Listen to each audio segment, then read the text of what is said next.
Quarantine Gardener, and just showing you one of those maintenance tasks that really makes a difference. So edging a large perennial bed here, as you can see, and it'll be coming really into the height of colour in the next week or two, so I'll definitely come back to you then.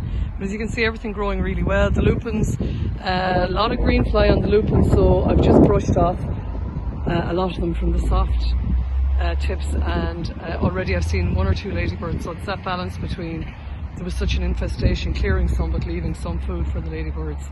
And then here we have the edging. So as you can see, this is kind of the overgrowth, how much it had encroached in on the bed, and just giving your beds a nice edge the whole way along. Just it frames them really nicely, and this is one of the areas that we do maintain in terms of cutting grass. But as you can see, we've left there's loads of red clover, white clover, yellow clover actually, some primulas, and some daisies and dandelions, plantain, all left in the grass as well. So it's that balance when you are in a maintenance position of keeping it, you know, looking relatively well and having that balance with nature at the same time.